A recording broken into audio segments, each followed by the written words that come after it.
मुंहिंजी अमा सूंहं तुंहिंजीअ मथां, सिंध मुंहिंजी अमा सूंहं तुंहिंजीअ मथां, छा लिखी छा लिखां, छा लिखी छा लिखां।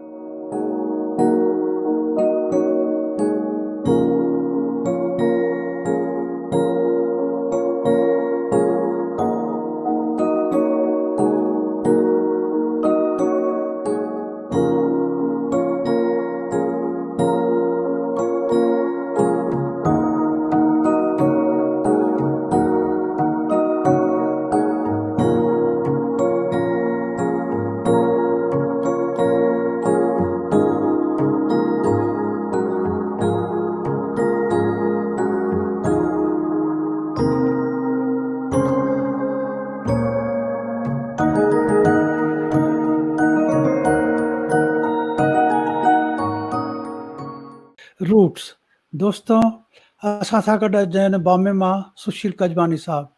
अचो त हुन सां ॻाल्हि कयूं रूट्स छा आहिनि। सुशील कजवानी साहब तव्हांखे वेलकम कयूं था इंडिया विजन में।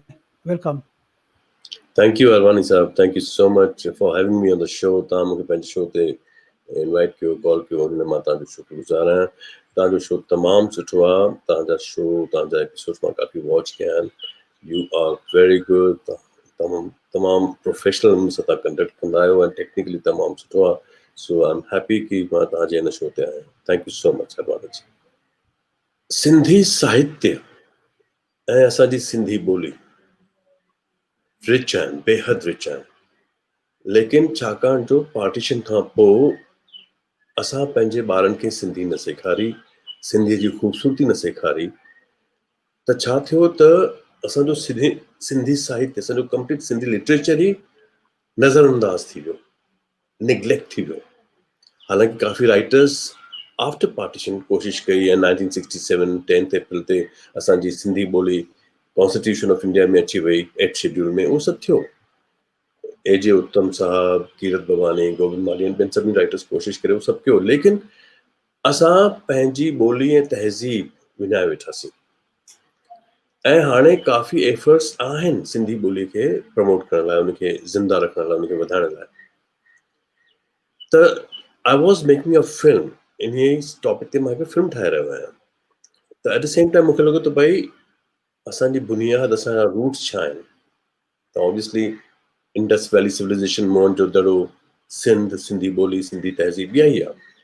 त जेकॾहिं मां कॉलेजिस में, यूनिवर्सिटीज़ में, स्कूल्स में ही 2 कलाकनि जो शो हिंदी, इंग्लिश ऐं उर्दू में पेश कयां, सिंधी पोइट्री, शाह अब्दुल लतीफ़, नंदलाल जवेरी, अरुण बाबानी, रश्मि रमानी, वासुदेव मोही, केतिरा पोइट्स, निर्मल वासुदेव, प्रभु वफ़ा साहब, केतिरा पोइट्स आहिनि, पोपटी हीरानंदानी। त इन्हनि जी पोइट्री त कंहिंखे ख़बर ई कोन्हे। जेकॾहिं असांखे पंहिंजी लैंग्वेज जी ख़ूबसूरती यंगस्टर्स खे ॿुधाइणी आहे, इवन नॉन सिंधीज़ खे ॿुधाइणी आहे, त सिंधी पोइट्रीअ खां बहितर कोई ज़रियो या मीडियम कोन्हे। That's why this idea of the roots. Let's go back to the roots and understand. तव्हांजी हिन प्रोजेक्ट में केसि ताईं तव्हां पहुची चुका आहियो? ही प्रोजेक्ट हाणे हिन जो स्क्रिप्ट लिखी चुका आहियूं, काफ़ी यूनिवर्सिटीज़ सां ॻाल्हाइणु चालू आहे। न्यूयॉर्क यूनिवर्सिटी, लंडन जे कुझु यूनिवर्सिटी सां, बॉम्बे में चालू आहे, इंडिया में चालू आहे कि दे वुड ऑनलाइन भी शो असां करे सघूं था। We can go and perform the show over there. त इहो असां काफ़ी एजुकेशनल इंस्टीट्यूशन सां, ख़ासि तौर पे या लिटरेरी इंस्टीट्यूशन या कल्चरल इंस्टीट्यूशन सां ॻाल्हाइणु चालू त भई हियर इज़ अ शो। हाणे जीअं अमृतसर में हिकिड़ो पार्टीशन ते हिकिड़ो इंस्टीट्यूशन ठही आहे गवर्नमेंट ऑफ इंडिया जी, they promote the literature written after partition. त सिंधी ते कुझु न थियल हो, लिखियल काफ़ी हो, लेकिन नॉन सिंधी खे ख़बर न हुई ऐं तमामु घटि मालूमात हुई। So we are in talks with a lot of institutions and universities regarding this show. ही जेके सोसाइटी में अॼुकल्ह सोशल मीडिया ते या सोसाइटी में घणेई असांजा सिंधी सिंगर्स आहिनि, जंहिंजा नाला जीअं तव्हां सभु सुञाणो था, सभिनी जो इंटरव्यू वठी चुका पंहिंजे चैनल्स ते, उन्हनि जो छा रोल रहंदो आहे?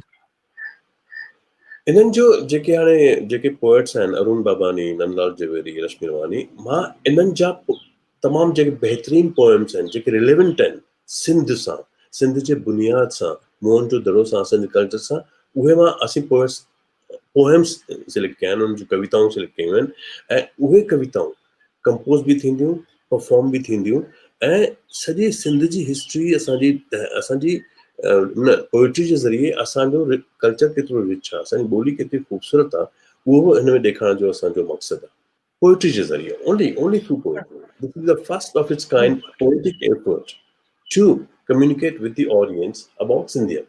पर हाणे जेके सिंधी फिल्मूं ठहियूं आहिनि वेझराई में या सिंधी स्टेज शो थियनि था उन में पोइट्री जो केतिरो योगदान आहे? काफ़ी ॾिसो मां काफ़ी फिल्मूं न बि ॾिठियूं आहिनि, छाकाणि तो हिकु ॿ फिल्मूं ॾिठियूं त मूंखे लॻो त भई मूंखे उहे सम्झ में न आहियूं, लेकिन तव्हांजी जॾहिं मां फिल्म ॾिठी प्यार करे ॾिस त उहो मूंखे फिल्म इन करे वणी जो उन में जीअं ओ साथी मायूस न थी, इहो जेको प्रभु वफ़ा साहब जो गीत आहे मूंखे वणियो, मतिलबु इट इज़ सो सूदिंग.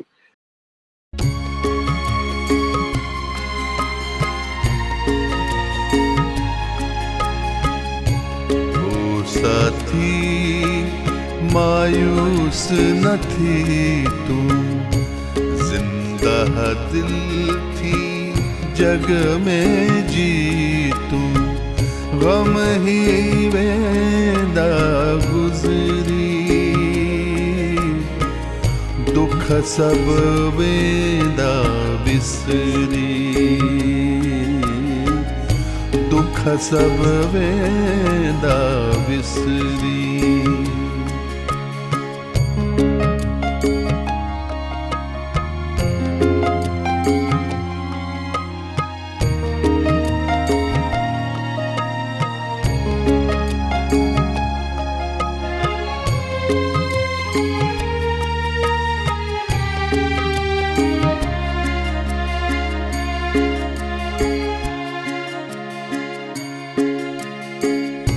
संकट सब ते ईंद आहिनि, संकट आख़िर कटिजी वेंदा,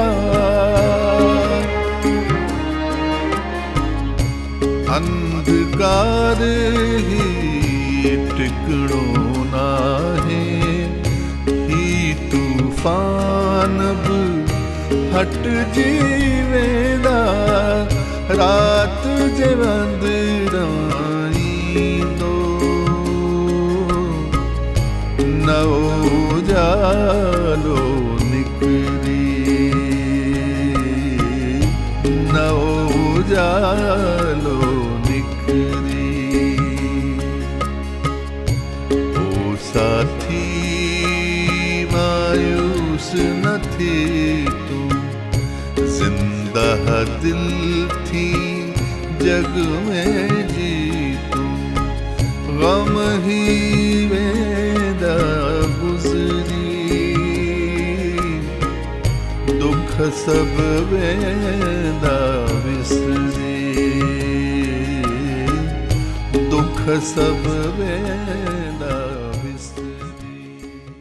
त सुठनि लिरिक्स जो, सुठनि गाननि जो सिंधीअ में डेफिनेटली वॾो कॉन्ट्रिब्यूशन सिंधी फिल्म में थींदो ई थींदो आहे. If U have a good song with good lyrics त पीपल लव इट ऑब्वियसली. त जीअं हाणे पहिरियों जेके फिल्मूं हुयूं अबाणा एंड जेके फिल्मूं थियूं that's a long time ago, या तव्हांजी फिल्म प्यार करे ॾिस, उन खां में हिकिड़ी फिल्म आई हल त भॼी हलूं, सतराम रोहरा साहब प्रोड्यूस कई हुई, त उन में जेके लता मंगेशकर जो गानो हो या तव्हांजी फिल्म जेके जगजीत सिंह ऐं ऋचा चड्ढा जा गाना आहिनि, these songs have good lyrics and they make a lot of difference to a film. Film जो रिपीट वैल्यू थो वधे ऐं उहो गाना यादि था रहनि, छाकाणि उहो गाना ज़हन में रहनि था त असां उहो यादि था कयूं त एज़ अ रिज़ल्ट उहो लैंग्वेज खे बि फ़ाइदो थिए थो न. असांजा जेके अॼुकल्ह शो थियनि था, स्टेज शो थियनि था, उन में घणो करे साॻिया मास्टर चंद्र जा गाना रिपीट कंदा आहिनि, या काजल चंद्रमानी आहे, चए भई सोन जो रुपयो अला रे अला, या पुराणा सिंधी गाना रिपीट कंदा आहिनि. असांजे पोइट्री छो कोन हिन में एंटर थी आहे, जीअं गाना उन्हनि ते बेस कजनि? हरमान साहब, मूंखे लॻे थो, मुंहिंजी this is my personal view, and मूंखे लॻे थो भई जेके बि असांजे क्लासिक्स आहिनि, master Chandra Sahib, Bhagat Kanwar Ram, professor Ram Panjwani, Satram Ghoda, Bhagwanti Nawani, Kamla Keswani, so many of them, हिननि जा गाना त मास्टर पीसिस आहिनि, क्लासिक्स आहिनि, उहे ॻाया वेंदा, हमेशह ॻाइण बि खपनि. लेकिन असां कॾहिं बि इहा कोशिशि न कई आहे भी असां पंहिंजा नवा गाना कंपोज कराए रिकॉर्ड कराए पब्लिक खे पेश कयूं, but there's been no new sound in Sindhi music. That is the problem, because you need to create new songs, new music, new poetry, new lyrics. That's why when I saw your film प्यार करे ॾिस त मूंखे जॾहिं तव्हांजा ई 3-4 गाना मां ॿुधा त मूंखे वणिया, बिकॉज़ शान जी आवाज़ में जेको गानो आहे उहो बि तमामु सुठो आहे, यू नो। त मां दुनिया जी हिन खां बेख़बर ॾाढो ख़ूबसूरत गानो आहे। खुशबू हवा में फैल जी वई, उमंगन में दिल मचल जी वई, आ खुशबू हवा में फैल जी वई, उमंगन में दिल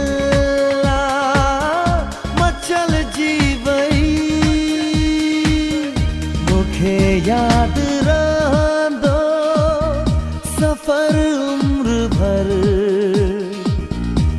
तुंहिंजे मिलण लाया दिल मुंतज़र, हो तुंहिंजे मिलण लाया दिल मुंतज़र। So we need to create new music, new sounds to make the language more popular. Otherwise, वही गाना जेके आहिनि उहो त सभई था ॻाइनि, जेके बि गायक आहिनि उहो सभु ॻाइनि था, पर what is your contribution? हर सिंगर खां मां इहो पुछणु चाहींदुमि, जेके न सिर्फ़ सिंगर्स आहिनि पर also creative composers आहिनि, what is your contribution? What have you composed as a new song, new sound?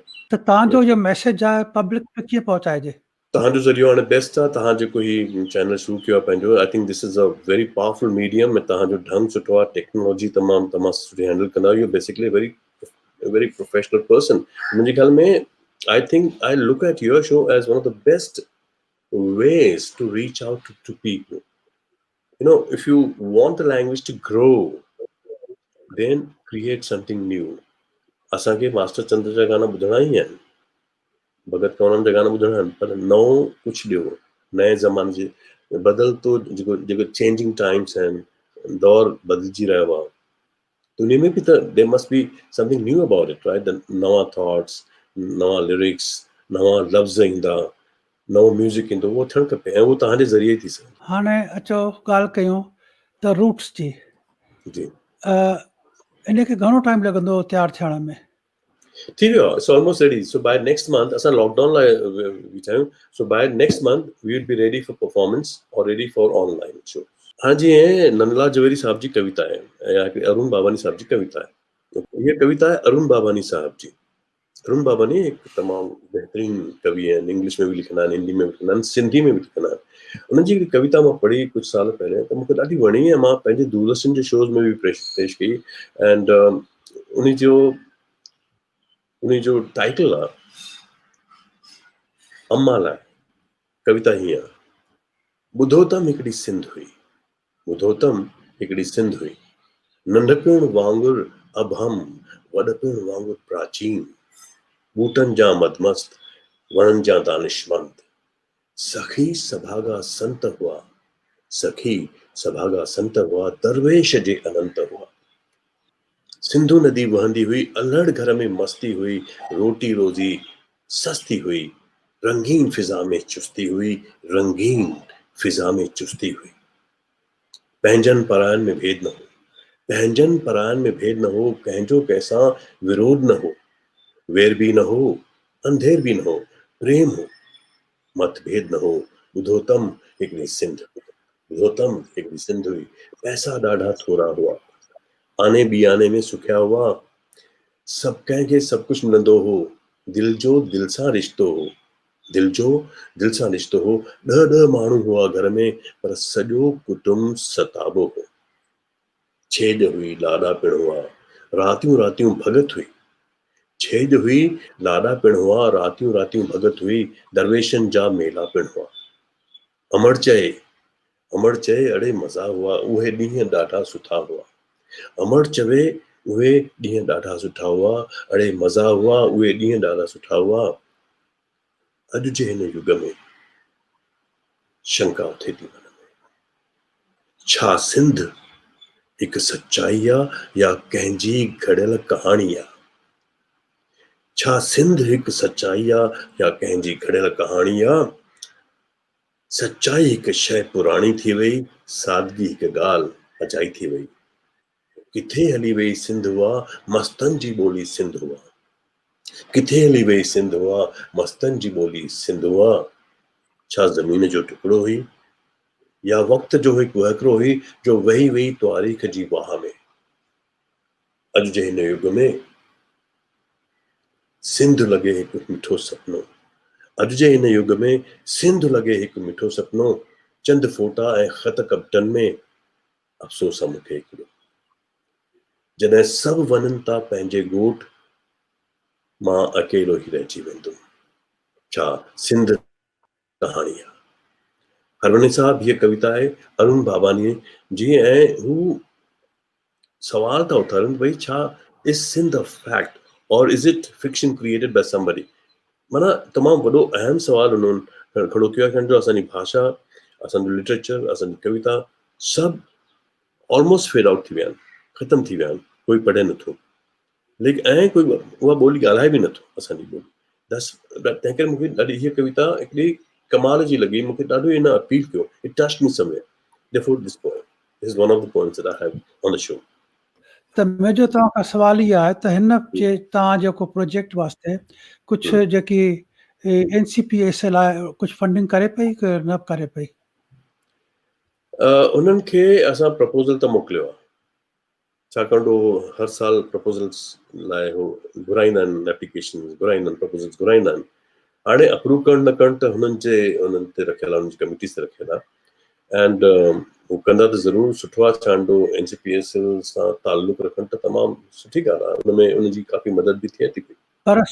पर सम्झो अप्रूव नथी थिए त तव्हां तव्हां हुन सां अॻियां वधंदा प्रोजेक्ट सां? असां NCPSL ते इन बारे में डिपेंड कयूं नथा। I have planned this show on my own strength. I am a filmmaker.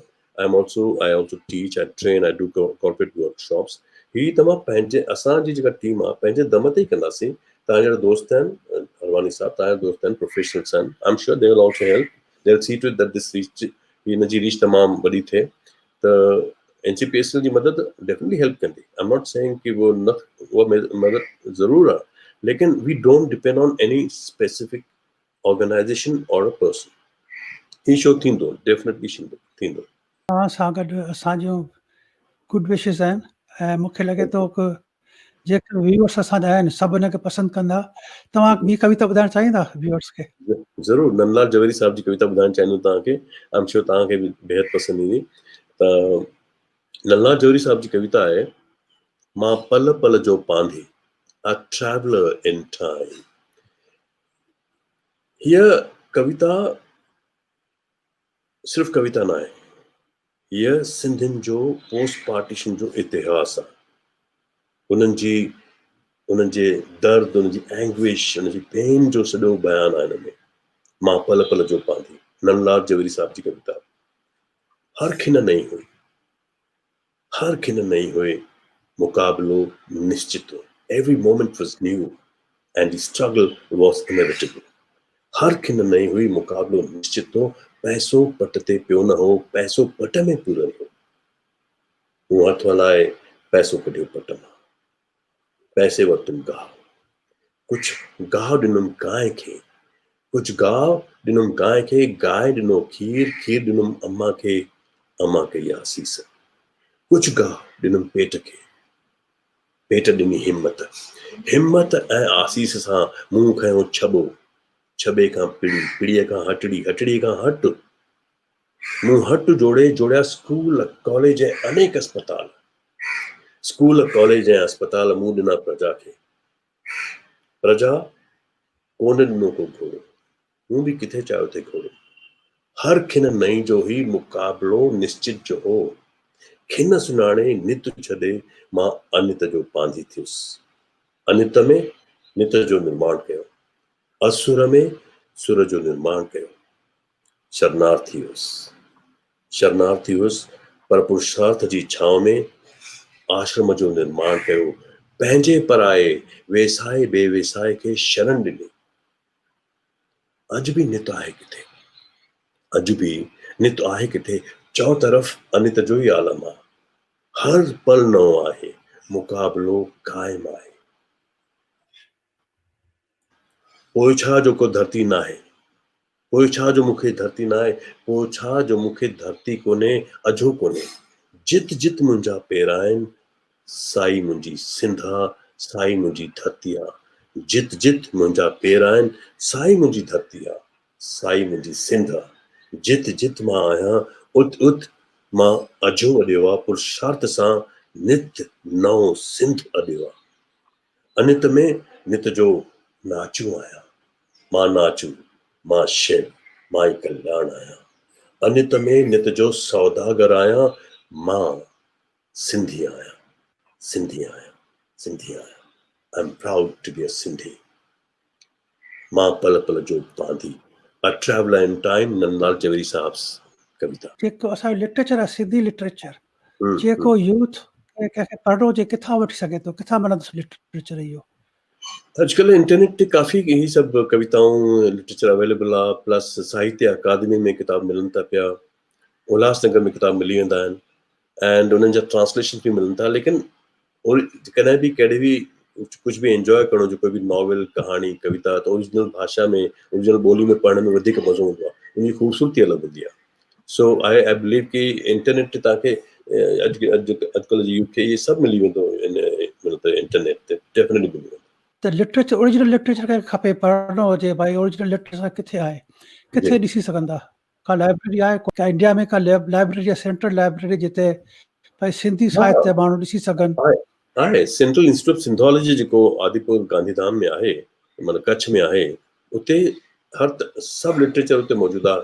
17-18 हज़ार किताब उते आहिनि हुनमें, central institute of sindhology Adipur Gandhidham मतलब कच्छ में आहिनि।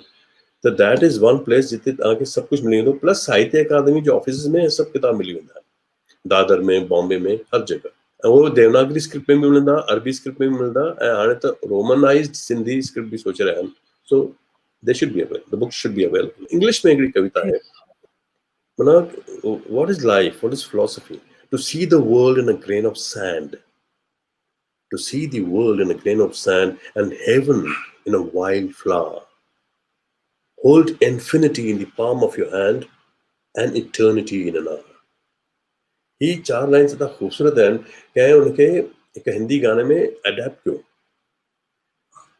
कभी लगे रातों में ख्वाबों से बातें करूं, कभी लगे रातों में ख्वाबों से बातें करूं, सुबह उन्हीं ख्वाबों को काबू करूं, कभी लगे तारों से भी ऊंची उड़ानें भरूं, कभी लगे तारों से भी ऊंची उड़ानें भरूं, कभी लगे बादलों से जेबें भरूं। You know, it's a beautiful thought.